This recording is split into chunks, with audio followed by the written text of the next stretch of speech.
हाँ चलिए, हेलो मित्र। आज ढेर दिन के बाद फिर 3-4 दिन गैप हो गया था, उसके बाद क्लास ले रहे हैं। आज सोशल साइंस का ऑब्जेक्टिव कहने का मतलब यह है मेरा कि जितना भी एग्ज़ाम हुआ है, चलिए कैमरा थोड़ा सा ओपन कर लेते हैं। चलिए, बोलने का मतलब यह है मेरा कि जितना भी ऑब्जेक्टिव क्वेश्चन हुआ है, मतलब फेज बाय फेज, मतलब 2021 का, 20 का, 22 का, मतलब जो भी हुआ एग्ज़ाम, फिर से तरह से कहें कि मतलब 10 साल का जो भी प्रीवियस और क्वेश्चन रहेगा ना, हर एक सब्जेक्ट का ऑब्जेक्टिव लेकर के हम आए हैं, ठीक ना। आज हम सोशल साइंस का 2021 का, कब का हो, 2021 का जो फर्स्ट शिफ्ट हुआ था उसका हम ऑब्जेक्टिव सोशल साइंस के करा रहे हैं। इसके बाद फिर साइंस के करा देंगे, फिर मैथ के करा देंगे। पहले ऑब्जेक्टिव सेशन बाय सेशन खत्म कर लेंगे, क्योंकि जब 2024 में आप लोग एग्जाम दीजिए तो एक भी ऑब्जेक्टिव ऑब्जेक्टिव क्वेश्चन नहीं छूटना चाहिए, समझ में आया। ऑब्जेक्टिव सब क्वेश्चन होना चाहिए, ठीक ना। चलिए देख लेते हैं। फर्स्ट क्वेश्चन हमारा कह रहा है क्या, फर्स्ट क्वेश्चन कह रहा है, चलिए देख लीजिए। फर्स्ट क्वेश्चन, हिंद चीन में क्लोन किन्हें कहा जाता है, कुछ हो क्लोन किन्हें कहा जाता है। ऑप्शन में आपको दे दिया है विद्यार्थियों को, सैनिकों को, फ्रांसीसी नागरिकों को, चीनी नागरिकों को। केकरा कहा जाता था हो, वहां पर ही हिंद चीन में क्लोन किन्हें कहा जाता था, अथवा फ्रांसीसी नागरिक कहा जाता था। किसे कहा जाता था, फ्रांसीसी नागरिकों कहते थे। किसको कहते थे, फ्रांसीसी नागरिकों को कहते थे, क्लोन कहते थे। कोई दिक्कत, आगे चलते हैं। इटली के एकीकरण में निम्न से किसका संबंध नहीं है। क्वेश्चन कह रहा है कि इटली के एकीकरण में किसका संबंध नहीं है। ऑप्शन में आपका दे दिया है 20 मार्क, कुछ हो 20 मार्क दे दिया है, मेजनी दे दिया है, और काबूर दिया, कुछ दिया है, काबूर दिया। कांट काबूर का पूरा नाम है गैरीबाल्टी। इसमें क्वेश्चन पूछ रहा है कि कौन नहीं है, तब मेजनी तो थे। मेजनी तो जब इटली के एकीकरण कर रहे हो रहा था तो उसमें तो मेजनी योगदान था उनका। काउंट काबुल का भी था, गैरीबाल्टी का था, लेकिन 20 मार्क का नहीं था। तो आपका ऑप्शन क्या हो जाएगा, 20 मार्क का हो जाएगा जी, 20 मार्क हो जाएगा। कुछ हो जाएगा, 20 मार्क हो जाएगा। यहाँ तक किसी कोई दिक्कत है तो बोलिए। अगला 3 नंबर क्वेश्चन है कि युद्ध और शांति, कुछ हो युद्ध और, कुछ क्वेश्चन है, युद्ध और शांति पुस्तक किसने लिखी है। ये क्वेश्चन आपका पूछ रहा है कि ये पुस्तक है जिसका नाम है युद्ध और शांति, पुस्तक के लेखक कौन है। आपसे क्वेश्चन पूछ रहा है कि युद्ध और शांति के पुस्तक के लेखक कौन है, युद्ध और शांति के पुस्तक के लेखक कौन है, चलिए बताइए। तो प्लेखानोवा है ऑप्शन में, लियो टॉलस्टाय, पूरा नाम इनका है लियो टॉलस्टाय है, कार्ल मार्क्स है, तुर्गनेवा है। कौन है वो, तुर्गनेवा है। तब बताइए तो युद्ध और शांति पुस्तक के लेखक कौन है। युद्ध और शांति पुस्तक के लेखक हो जाएंगे लियो टॉलस्टाय। कौन हो जाएगा हो, लियो टॉलस्टाय हो जाएगा। कौन हो जाएंगे, लियो टॉलस्टाय। देखिए चौथा नंबर क्वेश्चन का रहा है। चलिए आगे देखते हैं। विश्वव्यापी, कुछ हो विश्वव्यापी आर्थिक संकट किस वर्ष आरंभ हुआ था। कुछ हुआ है, एगो विश्वव्यापी आर्थिक संकट था जो किस वर्ष आरंभ हुआ था। चलिए इसको देख लेते हैं। पहला ऑप्शन 1914 है, कुछ 1914 है। दूसरा ऑप्शन है 1922 है, कब है 1922। तीसरा है 1929, और चौथा कोच का 1925। 1925 में याद कीजिए, चौरी चौरा कांड 1925 में ही हुआ था। चौरी चौरा कांड कब हुआ था, 1925 में हुआ था। ये क्वेश्चन पूछ रहा है कि विश्वव्यापी आर्थिक संकट किस वर्ष आरंभ हुआ था, तो 1929 में हुआ था। कब हुआ जी, 1929 में हुआ था। कब हुआ था, 1929 में हुआ था। कोई दिक्कत, कब हुआ था, 1929 में। अगला क्वेश्चन 5 नंबर का रहा है, अखिल भारतीय ट्रेड यूनियन कांग्रेस की स्थापना कब। देखिए यहाँ पर बड़ा क्वेश्चन लेकिन फंसता है। यहाँ पर ट्रेड यूनियन का बात कर रहा है, कौन का बात कर रहा है जी, ट्रेड यूनियन का। ये नहीं कि भारतीय राष्ट्रीय कांग्रेस का नहीं बात कर रहा है। अगर भारतीय राष्ट्रीय कांग्रेस का बात करता तो ओकरा स्थापना हुआ था 28 दिसंबर 1885 को। कब हुआ था जी, 28 दिसंबर 1885 के। इसके संस्थापक थे एम होम थे। कौन थे, एम होम थे। अगर प्रथम अधिवेशन कहाँ पर हुआ था, बम्बई में हुआ था। कहाँ पर हुआ था, बम्बई में हुआ था। 1885 में हुआ था। एक अध्यक्ष, कहने का मतलब है कि कोई ना कोई सम्मेलन होता है, उसका कोई ना कोई अध्यक्ष रहता है। तो इसका अध्यक्ष जानते थे कौन थे, इसका अध्यक्ष थे WC बनर्जी। कौन थे, व्योमेश चंद्र बनर्जी थे। कौन थे जी, व्योमेश चंद्र बनर्जी। लेकिन यहाँ क्वेश्चन पूछा अखिल भारतीय ट्रेड यूनियन, कुछ पूछ रहा है जी, अखिल भारतीय ट्रेड यूनियन के संस्थापति स्थापना कब हुआ था, तो 1920 में हुआ था। कहाँ पर हुआ था जी, मुंबई में हुआ था। कहाँ पर हुआ था, मुंबई में हुआ था। 1920 में हुआ था। कब हुआ था, 1920 में हुआ था। इसका संस्थापक जानते हैं कौन थे, इसका संस्थापक कौन थे जी, एम.एन. जोशी थे। कौन थे, एम.एन. जोशी थे। कौन थे, एम.एन. जोशी। अब जाहिर सी बात है कि अगर कोई ना कोई अध्यक्षता किए होंगे तो भारतीय ट्रेड यूनियन कांग्रेस के अध्यक्ष किए थे बी.टी. रणदेव किए थे। कौन किए थे, बी.टी. रणदेव। कौन किए थे, बी.टी. रणदेव किए थे। कौन किए थे जी, रणदेव, बी.टी. रणदेव। इसको तो यहाँ पर नहीं लिखा पाया, चलिए इसको मिटा कर थोड़ा सा लिख लेते हैं फिर से नीचे। कौन किए थे? बीटी रामदेव किए थे।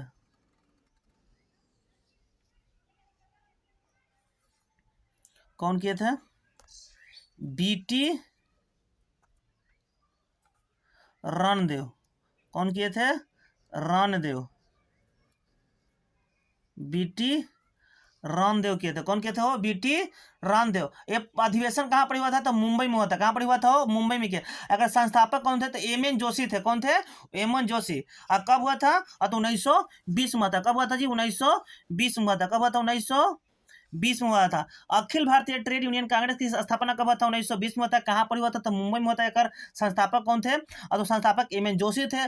और एक अध्यक्ष, मान ली कोई सम्मेलन होता है उसका कोई ना कोई अध्यक्षता करता है कि नहीं करता है? इसका अध्यक्षता कर रहे थे बीटी रामदेव। कौन कर रहे थे? बीटी रामदेव। कोई दिक्कत है तो बोलिए। यहाँ तक, यहाँ तक किसी कोई दिक्कत है? ये मिटा देते हैं।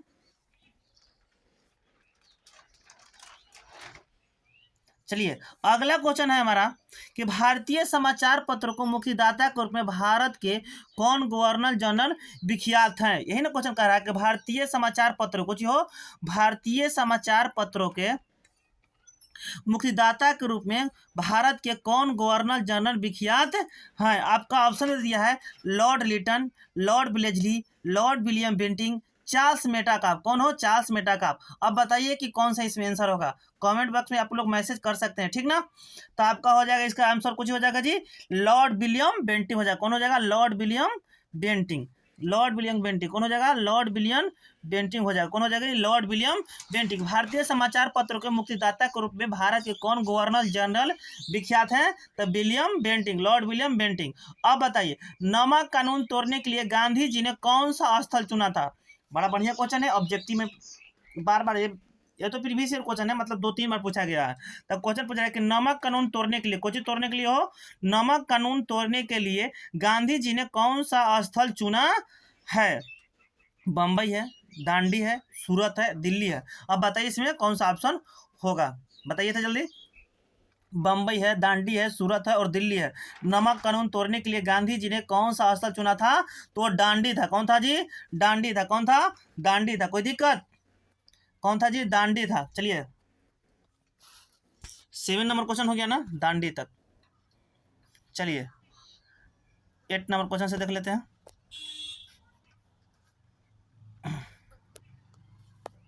चलिए चलिए देख लीजिए 8 नंबर क्वेश्चन। 8 नंबर क्वेश्चन कह रहा है कि बंगाल विभाजन कब हुआ था? तो चलिए देख लीजिए, बंगाल विभाजन आपको ऑप्शन में दिया 1855 में, 1857 में, 1905 में, 1911 में। आपको बता दें कि 1857 में सिपाही विद्रोह हुआ था। कुछ आता है जी, सिपाही विद्रोह हुआ था। 1911 में हमारा हमारा देश का राजधानी, इंडिया का राजधानी कलकत्ता था। तो अब प्रस्ताव पारित हुआ था कि हमारा देश का राजधानी कहाँ बनेगा? दिल्ली बनेगा। और 1911 में बिल पास हो गया था। 1912 में हमारा दिल्ली को राजधानी बना दिया गया था। कोई दिक्कत? अब बच गया ऑप्शन में, काची बच गया जी? 1905। तो बंगाल विभाजन हमारा 1905 में था। कब हुआ था? 1905 में था। बंगाल विभाजन कब हुआ था जी? 1905 में था। बंगाल विभाजन कब हुआ था? 1905 में बंगाल विभाजन कब हुआ था उस समय। अब बताइए कि अंग्रेजी वायसराय कौन था जी? कोई गवर्नर जनरल होगा ना जी। तो उस समय लॉर्ड कर्जन था। कौन था? लॉर्ड कर्जन था। जब इसको बंगाल विभाजन हो रहा था तब बंगाल विभाजन को रोकने के लिए बंग भंग आंदोलन चलाया गया था। कौन आंदोलन चलाया गया था? बंग भंग आंदोलन चलाया गया था। अब बंगाल विभाजन के मेनली कारण यह था कि बंगाल बहुत बड़ा प्रांत था। पहले बिहार, उड़ीसा, झारखंड जो भी था, बांग्लादेश का नाम सुने, वो भी कुछ में था, बंगाल प्रांत में आता था। इसलिए अंग्रेज सोच रहा था कि उसको प्रशासनिक व्यवस्था करने में, मतलब शासन करने में अच्छा नहीं बढ़ रहा था। तो सोच लिया कि जब तक इसको नहीं तोड़ेंगे, वहां पर ही सबसे पहले वहां पर ही मतलब क्रांतिकारी लोग बहुत फैल रहे थे, समझ में आया। तो क्रांतिकारी फैलने के कर चलते देखा लोग ना कि इसको नहीं जब तक तोड़ेंगे ना। अब बहुत बड़ा प्रांत था भाई, सोचिए ना, बिहार भी था, उड़ीसा भी था, उन्हें बांग्लादेश आप सुनते हैं ना जो 1971 में देश बना है, वो भी इसी में था। कोई दिक्कत? तो इसके लिए कहा किया गया ना कि मतलब वो खरी लॉर्ड कर्जन कौन था, वो ऐसा रहा था, वो सोचा ना कि बंगाल को कुछ कर दिया जाए, तोड़ दिया जाए। अब तोड़ने के लिए तो धर्म उछालना पड़ेगा, बिना धर्म को तो कोई देश में तोड़ता नहीं है। तो धर्म उछाल दिया, हिंदू और मुस्लिम। अब जो बिहार, झारखंड, उड़ीसा वाला क्षेत्र था, हिंदू बहुमूल्य क्षेत्र था। और बंगाल जो आप बांग्लादेश देख रहे हैं, वो मुस्लिम बहुमूल्य क्षेत्र था। ये दोनों का आपस में तोड़ने के लिए कर दिया, बंगाल विभाजन कर दिया। तो बंगाल विभाजन को रोकने के लिए बंगाल के नागरिकों ने बंग भंग आंदोलन किया था। कौन आंदोलन किया था जी? बंग भंग आंदोलन। बहुत सारा अंग्रेजी जो भी था, अंग्रेज का सामान बहिष्कार कर दिया था लोग, और अपनी महिलाओं भी बहुत साथ दिया था। चलिए आगे देख लेते हैं। 9 नंबर क्वेश्चन कह रहा है कि गोल घर का निर्माण कब हुआ था। कब कुछ क्वेश्चन कह रहा है जी, गोल घर का निर्माण कब कह रहा है, यही ना कह रहा है क्वेश्चन, गोल घर का निर्माण कब हुआ था। आपका ऑप्शन में 1757 कुछ हो, 1757 में, 1764 में, 1786 में, 1857 में। 1857 तो सिपाही विद्रोह हुआ था, अभी बताए हैं। 1857 क्या थी, सिपाही विद्रोह हुआ था। आपका ऑप्शन में दे दिया है गोल घर का निर्माण कब हुआ था, तो ऑप्शन आपका सी हो जाएगा, हो जाएगा सी, 1786 में गोल घर का निर्माण कब हुआ था, 1786 में। अब आपसे क्वेश्चन पूछा, राउरकेला लौह इस्पात उद्योग कहाँ पड़ी है। राउरकेला लौह इस्पात उद्योग कहाँ पड़ी है, यानी उड़ीसा में है, झारखंड में है, मध्य प्रदेश में, पश्चिम बंगाल में, कहाँ पड़ी है बताइए जी। चलिए, तो आपका हो जाए राउरकेला लौह इस्पात। झारखंड में तो बोकारो स्टील प्लांट है, झारखंड में कुछ है, बोकारो स्टील प्लांट है, लेकिन राउरकेला कहाँ पड़ी है, उड़ीसा में है। कहाँ पड़ी है जी, उड़ीसा में है। राउरकेला कहाँ पड़ी है, उड़ीसा में। चलिए, कार्ल मार्क्स की पुस्तक का नाम क्या है। चलिए, कार्ल मार्क्स की पुस्तक का नाम, कार्ल मार्क्स एक पुस्तक लिखे थे जिसका नाम बताना है, कुछ करना है, नाम बताना है। आपका पहला ऑप्शन देखिए दिख रहा है, युद्ध और शांति। तो युद्ध और शांति किससे पहले बता दिए, कौन थे जी, युद्ध और शांति के लेखक कौन थे, और अभी बताए थे ना, लियो टॉलस्टॉय थे। युद्ध और शांति के लेखक कौन थे, लियो टॉलस्टॉय थे। दास कैपिटल के लेखक कौन है, तो दास कैपिटल के लेखक कार्ल मार्क्स थे। कौन थे जी, कार्ल मार्क्स थे। कौन थे, कार्ल मार्क्स थे। दास कैपिटल के लेखक कौन है, कार्ल मार्क्स है। चलिए, 11 नंबर। अब 12 नंबर क्वेश्चन देख लेते हैं।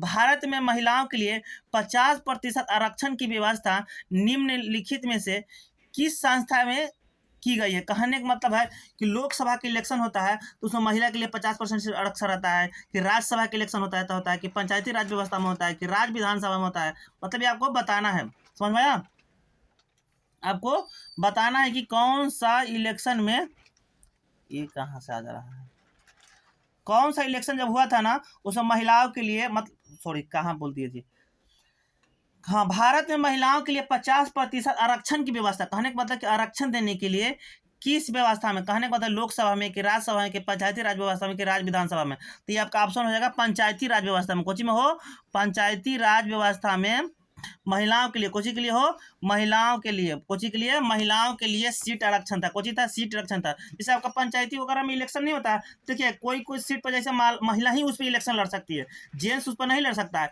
वही सीट आरक्षण आता है। कुछ रहता है, सीट आरक्षण आता है। कहीं कहीं कोई पंचायत में जाएगा तो अति पिछड़ा रहता है, मतलब कहेंगे मतलब कि हरिजन लोग इलेक्शन लड़ सकते हैं। ऐसा आपका पंचायत में होता है, कोई पंचायत में जनरल सीट रहता है, कोई भी उस पर इलेक्शन लड़ सकता है। समझ में आया। तो जो यहाँ पर बोला था, कहाँ पर लिखा था, कहने का मतलब है कि क्वेश्चन पूछ रहा है, क्वेश्चन पूछ रहा है कि कौन सा सीट जो है ना महिलाओं के लिए आरक्षित है। जैसे भारत में महिलाओं के लिए 50% आरक्षण की व्यवस्था का निम्न में से कौन संस्था की है, तो पंचायती राज व्यवस्था किया। कौन किया है, पंचायती राज। आपसे क्वेश्चन नेक्स्ट है कि ग्राम पंचायत का 13 नंबर क्वेश्चन देखिए, ग्राम पंचायत का कार्यकाल कितने वर्ष का होता है। कुछ पूछ रहा है, जो हमारा मुखिया का, पंचायत समिति का, वार्ड का सदस्य का, ये सब जितना सदस्य होता है कार्यकाल कितना साल का होता है। पंचायती राज व्यवस्था यही सब बनाता है जी। तो ग्राम पंचायत का कार्यकाल कितना होता है, 5 वर्ष का होता है। कितना होता है जी, 5 वर्ष का होता है। कितना होता है, ग्राम पंचायती का कार्यकाल कितना का होता है, 5 वर्ष का होता है। कितना का होता है, 5 वर्ष का होता है। ग्राम पंचायत का कार्यकाल कितना का होता है, 5 वर्ष का होता है। चलिए, अगला क्वेश्चन देख लीजिए। अगला क्वेश्चन कह रहा है कि भारत में राजनीतिक दलों का चुनाव चिन्ह कौन आवंटित कराता है। कहने का मतलब यह है कि जब आप इलेक्शन लड़ते हैं, देखिए पंचायत, जैसे पंचायत में इलेक्शन होता है तो आप नॉमिनेशन करके आते हैं, तो करने के बाद आपको चुनाव चिन्ह मिलता है। ये भारत में राजनीतिक दल, जैसे कई बीजेपी होगा, आरजेडी हो गया, बहुत सारा मतलब कांग्रेस हो गया, ये सब है ना जी राजनीतिक दल। तो ये सब राजनीतिक दल का चुनाव चिन्ह होता है ना, कौन आवंटित, यानी कि जब इलेक्शन होता है तो बांटने का काम कौन करता है, तो दल का नेता करता है, कि भारत का संविधान करता है, कि भारत का सरकार करता है, कि चुनाव आयोग करता है। बताइए कौन ऑप्शन होगा, आपको जल्दी बताइए तो कौन ऑप्शन होगा। ऑप्शन है दल का नेता, भारत का संविधान, भारत का सरकार, चुनाव आयोग। कौन करेगा जी, चुनाव। ये सब काम किसका है, चुनाव आयोग का है जी। इसका काम किसका है, चुनाव आयोग का है। भारत में राजनीतिक दलों का चुनाव चिन्ह कौन कराता है, आवंटित कराता है, चुनाव आयोग कराता है। कौन कराता है, चुनाव आयोग कराता है। कौन कराता है जी, चुनाव आयोग कराता है। आपका नेक्स्ट क्वेश्चन है कि झारखंड राज्य का गठन कब हुआ था। 15 नंबर क्वेश्चन देख लेते हैं। नेक्स्ट क्वेश्चन देख लेते हैं, यहाँ तक 15 नंबर ना, हाँ यहाँ से दिखाई देगा। चलिए, कह रहा है कि झारखंड राज्य का, कौन राज्य का हो, अच्छा और जूम कर लेते हैं। हाँ चलिए, झारखंड राज्य का गठन कब हुआ था? झारखंड राज्य का गठन 1 नवंबर 2000 को हुआ था, 15 नवंबर 2000 को हुआ था, कि 9 नवंबर 2000 को हुआ था, कि 15 नवंबर 2001 को हुआ था? चलिए बताइए तो, झारखंड राज्य का गठन, कौन सी राज्य का गठन हो? झारखंड राज्य का गठन कब हुआ था?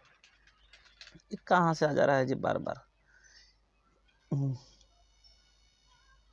झारखंड राज्य थोड़ा सा न्यू है, चलाने में दिक्कत हो रहा है, धीरे धीरे चलाने आ जाएगा।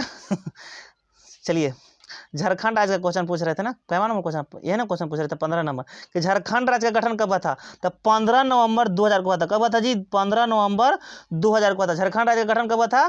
15 नवंबर 2000 को हुआ था। चलिए, कैवा नंबर क्वेश्चन हो गया?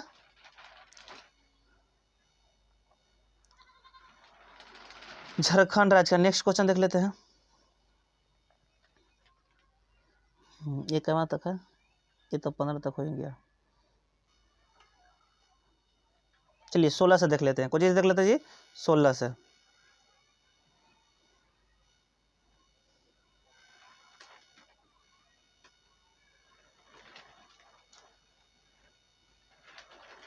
चलिए,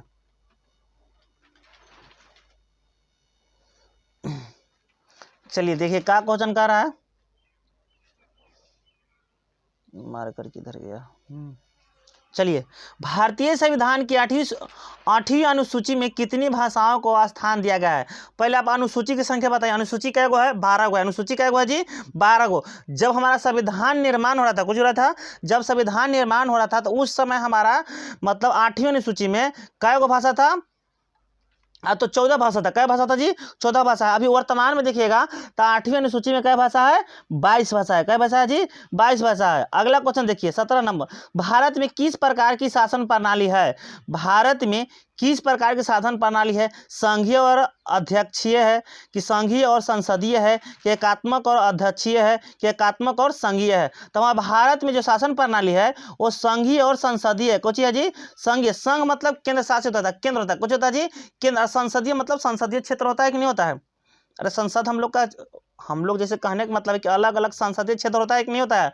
हमारा इंडिया थी बिहार में 40 गो, कै गो है? 40 गो संसदीय क्षेत्र है। क्या क्षेत्र है? 40 गो।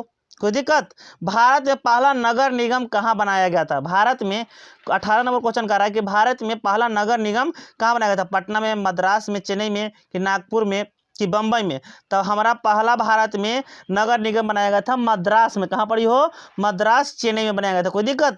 भारत में मतदान होने की न्यूनतम आयु, यानी कि आप निर्वाचन यानी कि वोट देने की आयु आपको कितना होना चाहिए? 16 वर्ष है, 17 वर्ष है, 18 वर्ष है, 21 वर्ष है? आपका वोट देने की न्यूनतम आयु 18 वर्ष होना चाहिए। कितना वर्ष होना चाहिए हो? 18 वर्ष होना चाहिए। आपकी वोट देने की न्यूनतम आयु कितना होना चाहिए? 18 वर्ष होना चाहिए। लोकतंत्र का प्राण किसे कहते हैं? लोकतंत्र। लोकतंत्र मतलब क्या होता है जी? जहां लोक अधिकार हो, कुछ ओके लोग यानी कि जनता के हाथ में अधिकार हो, उसे कुछ कहते हैं? लोकतांत्रिक देश कहते हैं। एक होता है मतलब लोकतांत्रिक देश का मतलब समझ में आया? जो कहने का मतलब यह है कि जहाँ पर ही मेनली क्या करना है कि जनता वहाँ मान ली हम लोग यहाँ पर ही जो भी वोट देते हैं, तो हम लोग वोट देते हैं कि नहीं देते हैं? अरे इलेक्शन तो वोट देते हैं ना। तो लोकतांत्रिक है, यानी कि राजनीतिक दल का, संविधान का, न्यायपालिका का, कि प्रेस का। चलिए, लोकतंत्र का प्राण किसे कहते हैं? तो राजनीतिक दल का। कौन दल का हो? राजनीतिक दल का। अरे बताइए, हम लोग राजनीतिक दल को ना वोट देकर जिताते हैं, तो उसी को ना प्राण कहेंगे। किसका कहेंगे? प्राण कहेंगे। राजनीतिक दल का प्राण कहते हैं। किसको कहते हैं? राजनीतिक दल को प्राण कहते हैं। कोई दिक्कत? चलिए अगला क्वेश्चन देख लेते हैं। क्या नंबर? 20 नंबर तक हो गया ना? 21 से देख लेते हैं, कुछ से देख लेते हैं 21 से।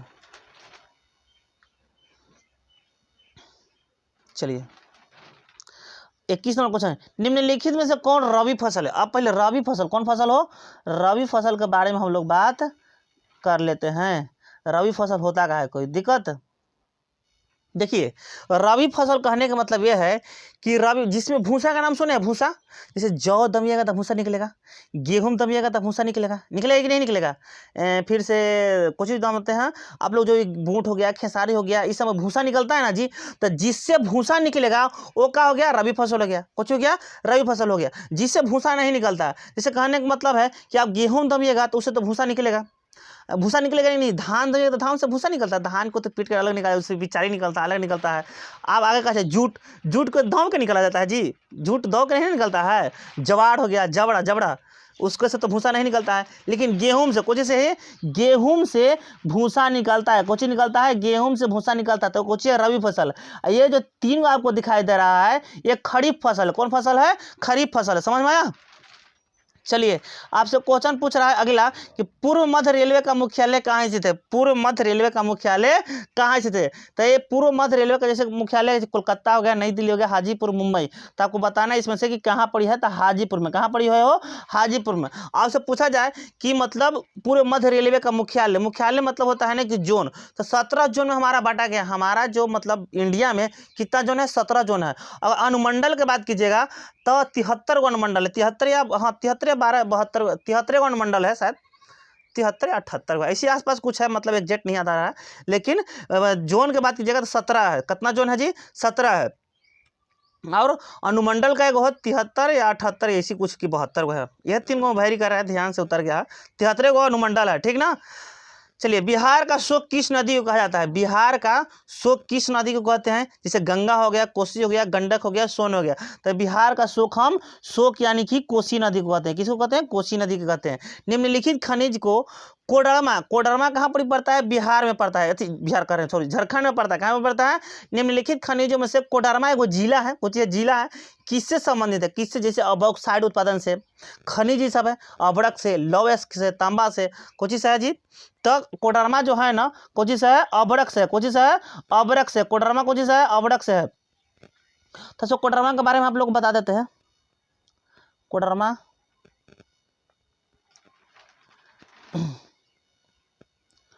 कोडरमा कहाँ पर पड़ता है? झारखंड में पड़ता है। देखिए कोडरमा, देख लीजिए इसको, थोड़ा सा देख लीजिए, स्क्रीन पर चौड़ा कर दिए, देख लीजिए। कह रहा है कि कोडरमा, कोडरमा, कोडरमा झारखंड के उन जिलों में से एक है प्रचुर मात्रा में प्राकृतिक संसाधन और खनिज संपदा से समृद्ध है। पहले यह विश्व स्तर पर अभ्रक के उत्पादन के लिए प्रसिद्ध था, कुछ था हो प्रसिद्ध था, और इसे भारत की माइका, कुछ हो भारत के माइका कैपिटल या अब्रा नागरिक के रूप में जाना जाता है। अब आपसे क्वेश्चन यहाँ से ये पूछ सकता है कि ये बताने का मैंने कारण था कि भारत की माइका कैपिटल या अब्रा नागरिक के रूप में किस मतलब किस जिला को, झारखंड के किस जिला को जाना जाता है? तो कोडरमा जिला को। किसको हो? कोडरमा जिला को। और कोडरमा जिला किसके लिए प्रसिद्ध है? तो अभ्रक के लिए प्रसिद्ध है। कोची के लिए प्रसिद्ध है? अभ्रक के लिए प्रसिद्ध है। चलिए हम लोग अपना क्वेश्चन पर चलते हैं। कहाँ थे? अभ्रक के लिए प्रसिद्ध है। कोची के लिए प्रसिद्ध था? वो अभ्रक के लिए प्रसिद्ध था ना, ये तो बता दिए थे पूरा ना, यही बता रहे थे। चलिए देख लीजिए,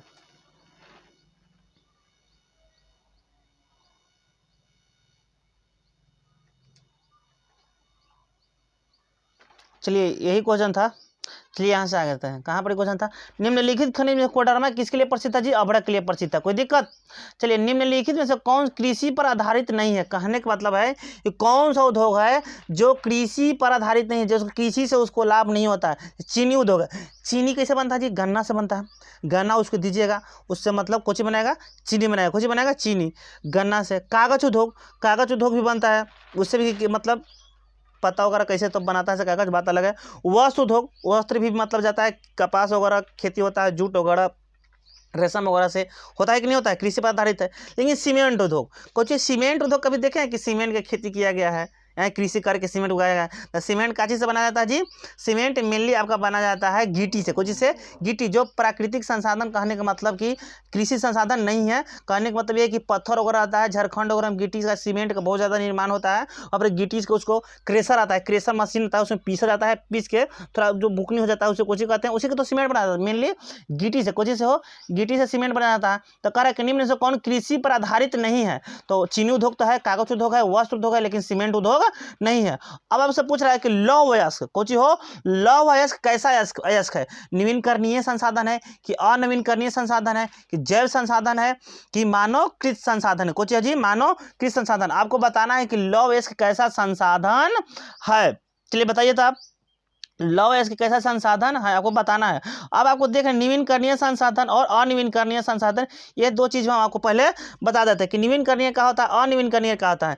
नवीनकरणीय कहने का मतलब होता है ना कि जो नया बनता है, जैसे कि पेट्रोलियम गैस हो गया, अरे एलपीजी गैस होता है ना जो हम लोग, हाँ एलपीजी गैस हो गया, फिर से कहे थे कि पेट्रोल हो गया, ये सब नवीनकरणीय, कुछ जी नवीनकरणीय है, समझ में आया। जैसे कि कोयला हो गया, कुछ हो गया कोयला हो गया, लौह अयस्क हो गया, इस्पात ये हो गया, वो सब बहुत पुराना है, इसे कुछ कहेंगे अनवीनकरणीय, कुछ कहेंगे अनवीनकरणीय संसाधन कहेंगे, कुछ कहेंगे अनवीनकरणीय। ये पुराना संसाधन, ये नया संसाधन नहीं है। नए संसाधन कहने का मतलब यह है कि नया नया हम लोग कुछ बनाए हैं, गैस वगैरह नया नया इधर बना है, तो ये भी मतलब नवीनकरणीय संसाधन कह सकते हैं गैस को, कुछ को गैस को जो नया तैयार करेंगे, नया बनाएंगे संसाधन, उसे कुछ कहेंगे नवीनकरणीय संसाधन कहेंगे। अनवीनकरणीय कहेंगे जो पुराना सा बनल है, जैसे लौह अयस्क तो बहुत पुराना है, जैसे कुछ कहेंगे अनवीनकरणीय संसाधन। अब प्राकृतिक गैस पाई जाती है कहाँ पर पाया जाता है, यूरेनियम के साथ, कोयला के साथ, खनिज तेल के साथ, कि चूना पत्थर के साथ, तो कहाँ पर जाता है जी प्राकृतिक गैस आपको पाया जाता है खनिज तेल के साथ पाया जाता है। कहाँ पर पाया जाता है, खनिज तेल के साथ पाया जाता है। निम्न में से कौन एशिया का सबसे बड़ा परमाणु शक्ति केंद्र है। क्वेश्चन आपको पूछ रहा है कि निम्नलिखित में से कौन एशिया का, कुछ का हो एशिया, यानी कि एशिया में पूरा मतलब हम लोग आ जाएंगे। एशिया महादेश कहने का मतलब कि कै गो महादेश है जी, 7 गो महादेश है, जिसमें एगो महादेश हमारा के एशिया है। कौन महादेश है, एशिया महादेश, उसी में तो हम लोग इंडिया रहता है कि नहीं रहता है, मतलब रहता क्या है इंडिया उसी में, तो एशिया महादेश, कुछ हो एशिया महादेश। तो निम्नलिखित तो कौन एशिया का सबसे बड़ा परमाणु शक्ति केंद्र है। तारापुर है, कल्पक्कम है, नरौड़ा है, कैगा है, कुछ है जी तारापुर है, कुछ है तारापुर है, कुछ है तारापुर है, तारापुर है, कौन सा है तारापुर। कोई दिक्कत यहाँ तक तो बोलिए। चलिए, निम्नलिखित उद्योग में से कौन सार्वजनिक क्षेत्र से संबंधित है। आपका जेके सीमेंट उद्योग, टाटा लौह एवं इस्पात उद्योग, कि बोकारो लौह इस्पात उद्योग, रेमंड वस्त्र उद्योग। तो आपका कुछ हो जाएगा जी बोकारो लौह इस्पात उद्योग। कौन हो जाएगा, बोकारो लौह इस्पात उद्योग हो जाएगा। निम्नलिखित उद्योग में से कौन सार्वजनिक क्षेत्र से संबंधित है, तो कौन हो जाएगा बोकारो लौह इस्पात। अब बोकारो कहाँ पड़ी है जी, बोकारो झारखंड में, कहाँ पड़ी है इस्पात है, कुछ इस्पात कर उद्योग है, कहाँ पड़ी है झारखंड में, कहाँ पड़ी है झारखंड में। कोई दिक्कत, चलिए यहाँ तक किसी कोई दिक्कत नहीं है। चलिए नेक्स्ट क्वेश्चन देख लेते हैं हम। 30 29 30 यहाँ तक चल रहे, चलिए देख लेते हैं।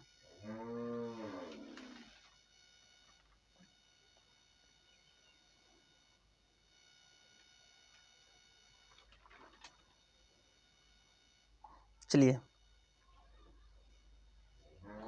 देख लीजिए।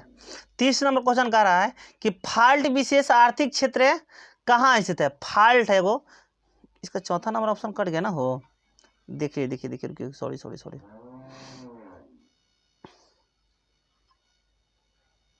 ढेर जूम हो गया था। हाँ अब सही है ना, हाँ अब सही है। चलिए देख लेते हैं। ये कहाँ लगे गुजरा है जी। चलिए क्वेश्चन कह रहा है कि फाल्ट थोड़ा सा न्यू है, चलाने में दिक्कत हो रहा है, धीरे धीरे चलाएगा भाई, हमको भी चलाना है इसको, ठीक ना, कोई दिक्कत नहीं है। चलिए देख लीजिए, क्वेश्चन कह रहा है कि फाल्ट विशेष आर्थिक क्षेत्र कहाँ स्थित है। फाल्ट जगह थी है जो कहाँ पड़ी है, बिहार में है, पश्चिम बंगाल में है, केरला में है, उड़ीसा में है। कहाँ पड़ी है जी फाल्ट, कहाँ पड़ी है पश्चिम बंगाल में। कहाँ पड़ी है फाल्ट आपका पश्चिम बंगाल में, कहाँ पड़ी है पश्चिम बंगाल में। यहाँ तक किसी कोई दिक्कत है तो बोलिए। फाल्ट आपका कहाँ पड़ी है पश्चिम बंगाल में है। बिहार में सर्वाधिक आबादी किस जिला में है। देखिए ये जो हम आबादी बताएंगे 2011 के जनगणना के अनुसार बताएंगे, ये नहीं कि 2022-23 में जनगणना हो रहा है ना, इसके अनुसार नहीं बताएंगे। हम किसके अनुसार बताएंगे, 2011 का जनगणना के अनुसार। अभी जो जनगणना हो उसके अनुसार हो सकता है जनसंख्या बढ़ गया। तो बिहार में सर्वाधिक आबादी किस जिला में है, तो पटना जिला में। कौन जिला में है जी, पटना जिला में। कौन जिला में, पटना जिला में।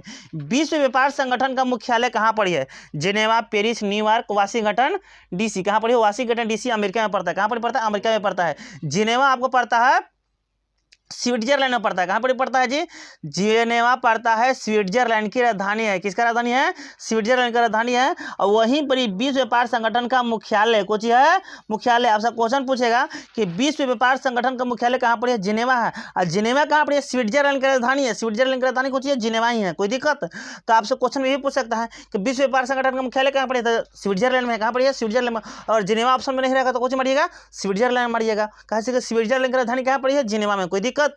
चलिए आगे देखिए, महासागर की तली पर कुछ हो, महासागर की तली पर होने वाला कंपनत का परिणाम क्या है? महासागर पर होने वाला तली पर, जैसे महासागर में कुछ भूकंप वगैरह थी, सुनामी जैसे नहीं आता है, भूकंप हो रहा है सुनामी आता है ना, जैसे कहने का मतलब सुनामी किस तरह से आता है आपको पता होना चाहिए कि पृथ्वी अपने अक्ष पर चक्कर कर रहा है, गोल गोल घूम रहा है कि नहीं। आप कभी थाली में पानी ले लीजिएगा, पूरा एकदम भर लीजिएगा, मतलब थोड़ा सा खाली रखिएगा, अब भरने के बाद गोल गोल घूमिएगा, देखिएगा हल्फा मचेगा, हल्फा मचता है ना। जैसी पृथ्वी अपना अक्ष पर गोल गोल घूम रहा है, अब गोल गोल घूमेगा तो हल्फा तो मचेगा ना पानी जी, हल्फा मतलब मारेगा ना, तो उसी को तो सुनामी कहते हैं, कुछ कहते हैं सुनामी कहते हैं। तो महासागर की तली पर होने वाली कंपनत का परिणाम क्या है? तो सुनामी कहते हैं, कुछ कहते हैं सुनामी। अब समुद्र के किनारे जाइएगा ना, देखिएगा समुद्र में सुनामी आता है कि नहीं आता है? तो जो गोल गोल घूमता है सब ना, जब पृथ्वी गोल गोल घूम रहा है तो गोल घूमेगा अपनी अक्ष पर, पृथ्वी जब गोल घूमता है तो क्या होता है ना कि पानी हलफता है, कुछ होता है हलफता है, तो हल्फा मरेगा तो वही तो सुनामी आता है, कोई दिक्कत। आगे चलिए देखिए, आर्थिक विकास का तीसरा क्षेत्र क्या है? देखिए अब क्षेत्र कहने का मतलब यह है कि कृषि, विज्ञान क्षेत्र, शिक्षा क्षेत्र, सेवा क्षेत्र। कहने का मतलब यह है कि आर्थिक विकास का तीसरा क्षेत्र क्या है, तो कहने का मतलब है कि देखिए आप कोई काम खेती कर रहे हैं, कुछ कर रहे हैं खेती कर रहे हैं, तो खेती कर रहे हैं तो खेती से आप गेहूं उपजाए, कुछ कीजिए गेहूं उपजाए, तो वो प्राथमिक क्षेत्र आ जाएगा, कृषि कुछ क्षेत्र में आ जाएगा, प्राथमिक क्षेत्र में आ जाएगा। अगर हम मान के चलिए कि आप गेहूं को उसको मतलब अथी कीजिएगा, का कीजिएगा, पीटिएगा, जो भी करेगा, आप वो मार्केट भेजिएगा ना, मतलब कहाँ कहते हैं फैक्ट्री कहीं पहुँचाइएगा। अरे फैक्ट्री कहाँ पहुँचाइएगा ना जी, तब फैक्ट्री वाला क्या करेगा, उसको मतलब आटा वगैरह पीसेगा, पीसला के बाद क्या करेगा कि फैक्ट्री वाला आटा पीस देगा, उसको पैक करेगा, पैक करने के बाद क्या करेगा कि मतलब ट्रांसपोर्ट पर कोची पर हो, ट्रांसपोर्ट पर ला देगा और ट्रांसपोर्ट कहीं मार्केट में पहुँचाएगा। तो वो जो ट्रांसपोर्ट जो मार्केटिंग ले जा रहा है उसके सेक्टर में आ रहा है, दूसरा सेक्टर में ले जा रहा है, क्या सेक्टर में, दूसरा सेक्टर में। जो सेवा कर रहा है, नहीं जी, फैक्ट्री आ रहा है दूसरा सेक्टर में, आ रहा है सबसे तो पहले तो यहाँ से कृषि कर रहा है, कृषि गेहूं के बाद कहाँ जा रहा है, फैक्ट्री में जा रहा है, तब फैक्ट्री आ गया क्या सेक्टर में, दूसरा सेक्टर में। जो ट्रांसपोर्ट वगैरह लाद रहा है वो तो ले जाकर पहुँचा रहा है, तो कहाँ क्षेत्र में आ रहा है, सेवा कर रहा है, कहाँ कर रहा है, सेवा कर रहा है ना, ले जाकर पहुँचा रहा है। आप मान लीजिए किसी से भाड़ा, मतलब आप गाड़ी कहीं जाने के लिए किराया पर लेते हैं ना, तो आपको उसको पैसा दिए, वो पैसा के बदले आपको सर्विस दिया कि नहीं दिया, यानी कि आपको सेवा किया, नहीं समझ में आ रहा है, सेवा किया, वो कहाँ सेक्टर में आ गया, तीसरा सेक्टर में है, कहाँ सेक्टर में आ गया, तीसरा सेक्टर में। तो आर्थिक विकास का तीसरा क्षेत्र क्या है? कृषि है, विज्ञान क्षेत्र है, शिक्षा क्षेत्र है, सेवा क्षेत्र। कुछ हो सेवा क्षेत्र, कुछ हो जाएगा आपका ऑप्शन में सेवा क्षेत्र हो जाएगा, कुछ हो जाएगा सेवा क्षेत्र हो जाएगा। यहाँ तक किसी कोई दिक्कत है तो कहिए।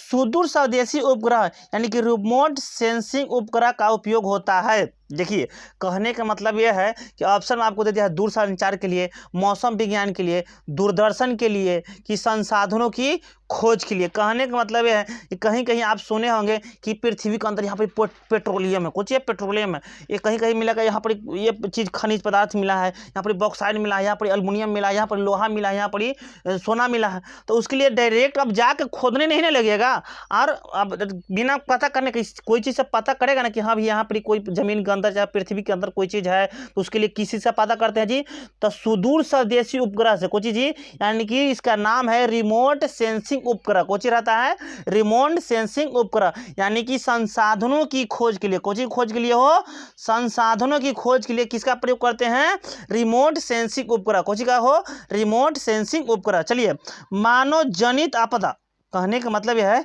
कि मानव जनित आपदा क्या होता है, यानी कि बाढ़ मानव जनित आपदा है। बाढ़ मान ली कोई आदमी क्या करेगा ना कि पूरा मोटर चालू कर देगा, किसी घर में एकदम तुम्हारे घर में आज बाढ़ ला देंगे, या मानो थोड़ी कर सकता है जी, मोटर चालू करने से घर में उसका बाढ़ आ जाएगा, नहीं ना आएगा।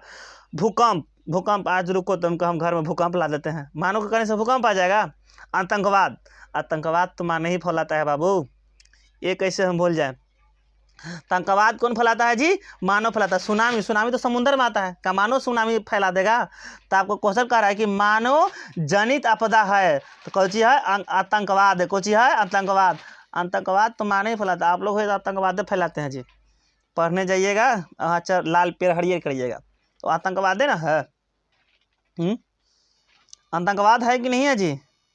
चलिए अगला क्वेश्चन देखिए, 37 नंबर का कह रहा है क्वेश्चन, 37 नंबर क्वेश्चन देख लीजिए। चलिए 37 नंबर क्वेश्चन कह रहा है कि भारत में योजना आयोग का गठन कब किया गया था? चलिए बहुत इंपॉर्टेंट क्वेश्चन है, समझ में आया?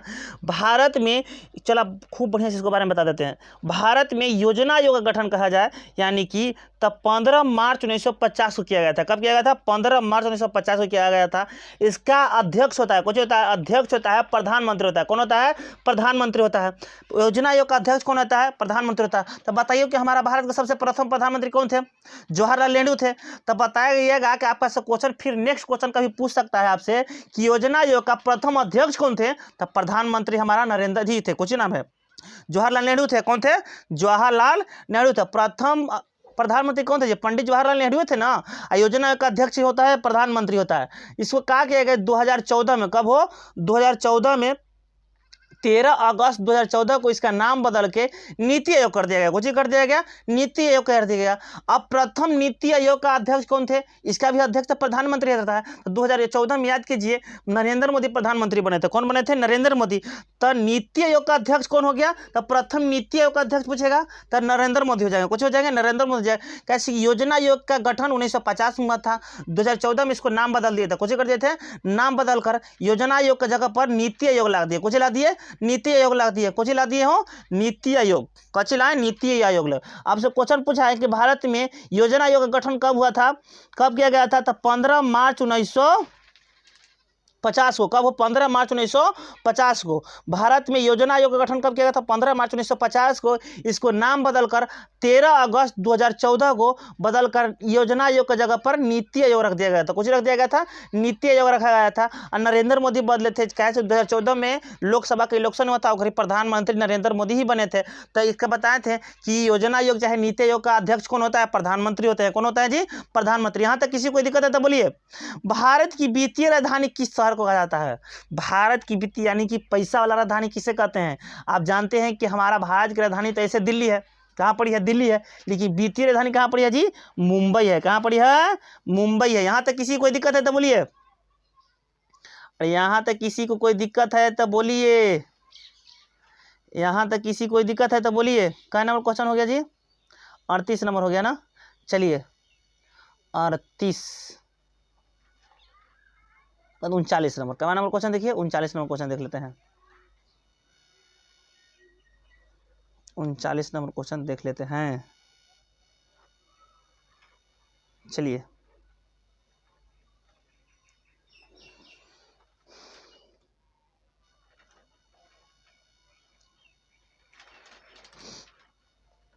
चलिए देखिए देखिए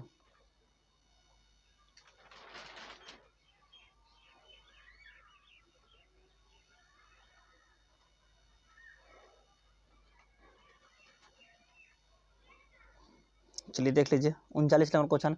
आर्थिक विकास संबंधित है। देखिए बहुत इंपॉर्टेंट क्वेश्चन है। आर्थिक विकास संबंधित है परिणात्मक परिवर्तन से, गुणात्मक परिवर्तन से। किससे है भाई? तो एक अब पहले ये समझिए कि परिणात्मक परिवर्तन क्या होता है, गुणात्मक परिवर्तन क्या होता है। ये दोनों के बारे में पहले थोड़ा सा देख लेते हैं। कोई दिक्कत? चलिए देख लेते हैं परिणात्मक परिवर्तन क्या होता है, गुणात्मक परिवर्तन क्या होता है। चलिए देख लीजिए। देश के अर्थतंत्र में कुछ देश के अर्थतंत्र में चीज वस्तुओं के कुल उत्पादन में जो वृद्धि होती है, कुछ होते हैं वृद्धि होती है, उसे परिणात्मक परिवर्तन कहते हैं। कुछ कहते हैं परिणात्मक परिवर्तन कहते हैं। एकदम इंपॉर्टेंट क्वेश्चन है ये, 2 नंबर में भी लिखने के लिए आता है। समझ में आया?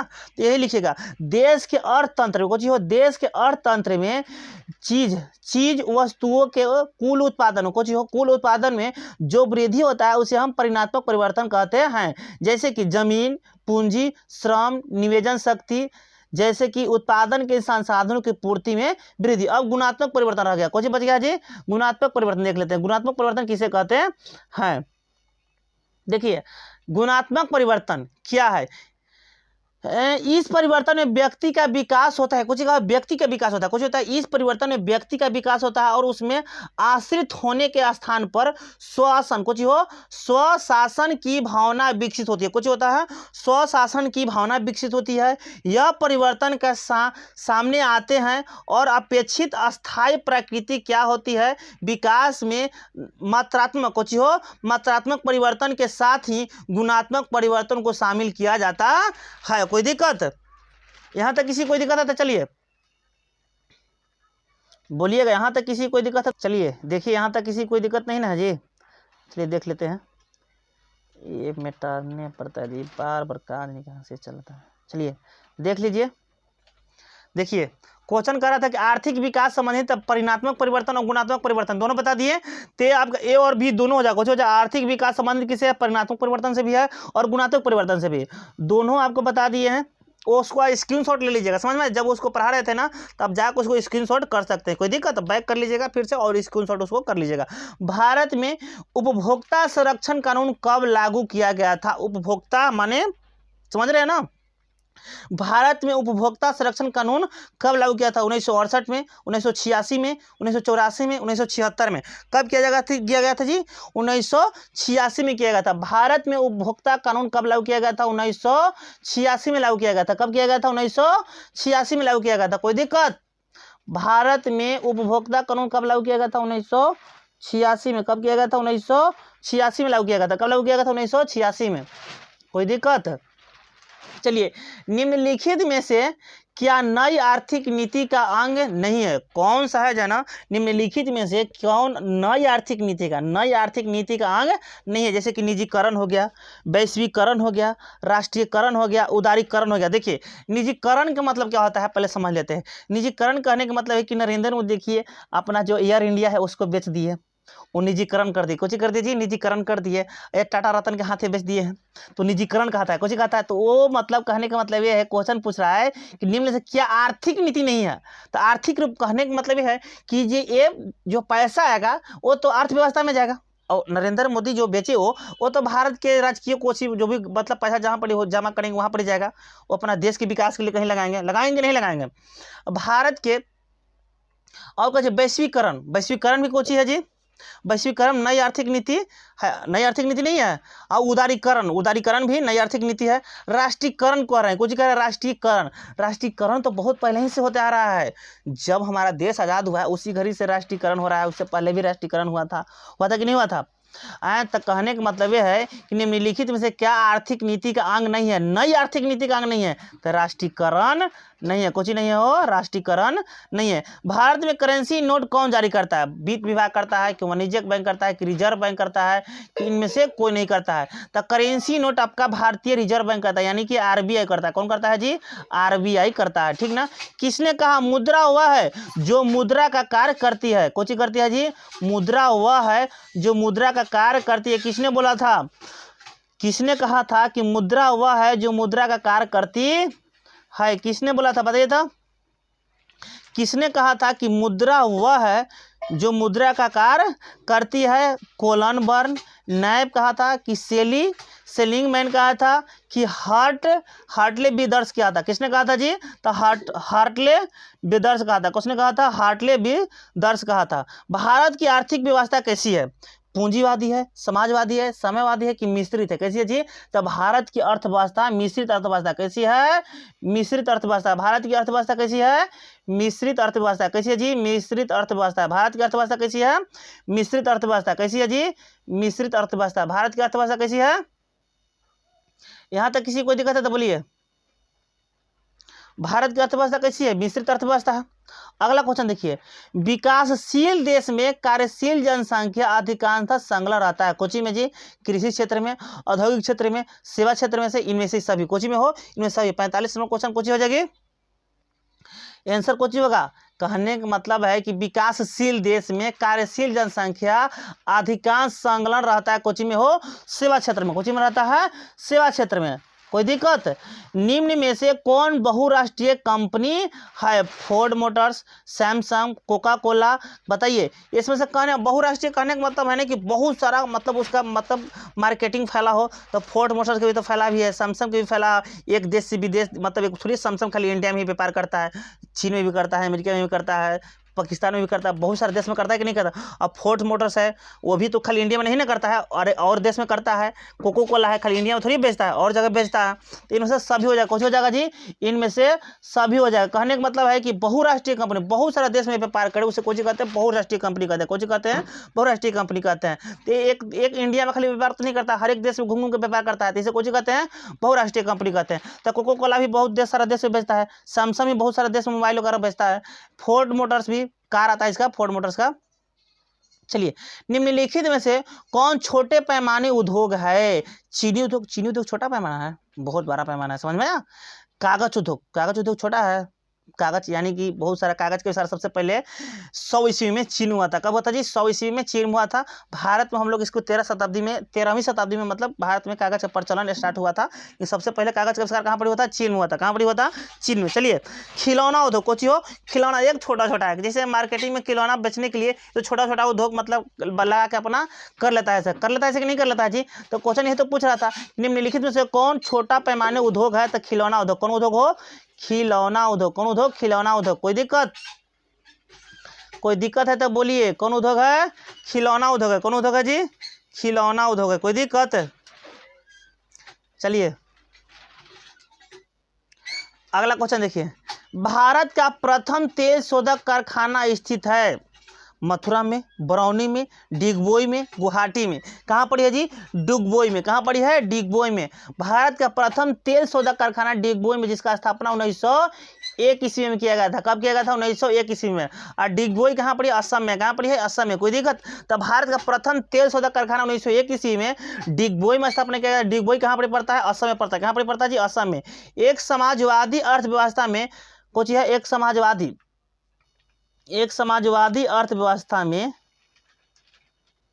देख लीजिए, ये थोड़ा सा यहाँ पर आ गया था, दिखाई नहीं दे रहा था आप लोग को। चलिए, एक समाजवादी अर्थव्यवस्था में सर्वाधिक बल किस पर दिया जाता है?